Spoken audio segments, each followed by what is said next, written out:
Do you see that rubber thing on there? See that rubber band? Yeah, you get them from hardware stores, and they, they're just for tying stuff down. But they're really kind of hard wearing. They last a long time, and they stretch a good way as well without wearing out.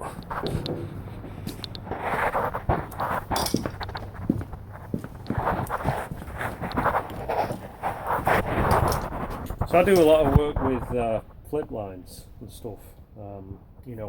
Working my way up single stem trees, and so when you're doing that, you're often, when you're leaning into the flip line, it's tight, and then you loosen it to advance it. So it's tight, then it's loose, and it's tight, then it's loose. And being that it's on your side, it often falls outside. So if you look at this, you can see how kind of loose it is, and it's pretty easy for it to become misaligned as you're working, and it'll go right through the eyelet. Sometimes you'll look down and realise it's something like that. It's actually sitting on the gate, which isn't safe. It's kind of asking for trouble, really. So those bands that I showed you before, what I did was, what I've done in the past is chop a small section out and drill 2 holes, one either end, very small holes, and then weave the carabiner through it. You see, like that. There you go. So now the carabiner can't ride around, and you're less likely to misalign it at all. Well, you can't, basically, because your side D sits in this part, and now the eyelet is completely trapped and secure. So if the gate opened, you're not going to fall out.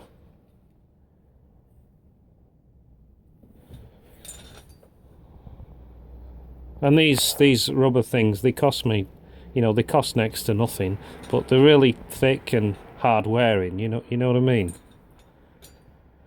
Now I've only seen something similar on the Spider Jack. They have little rubber things that that kind of keep the carabiner in a certain position. But the eye on cams like this one is generally a lot bigger, so that there's more chance of the carabiner riding about.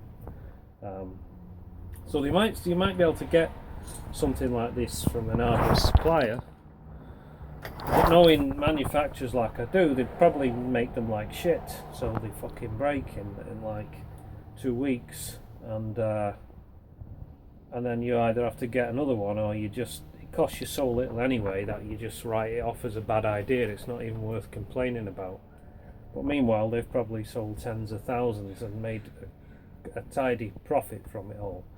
So anyway, I thought this was worth just kind of sharing, because it's a really cheap option that makes things a lot safer. You know what I mean? And it's cutting a piece of rubber and drilling 2 holes in it is like a 5-minute job. And once your carabiner is on the lanyard, it kind of stays on there. There's no need to be taking it on and off.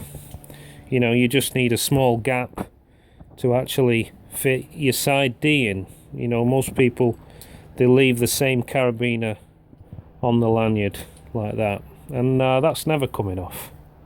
And it's not being stretched either, so there's no reason why this won't last you a long time.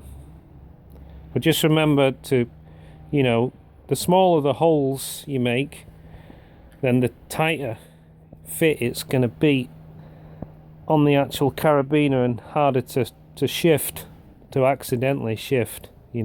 That's going nowhere now.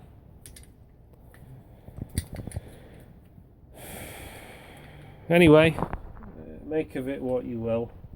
I just thought it was worth sharing. Okay, thanks for watching. Bye.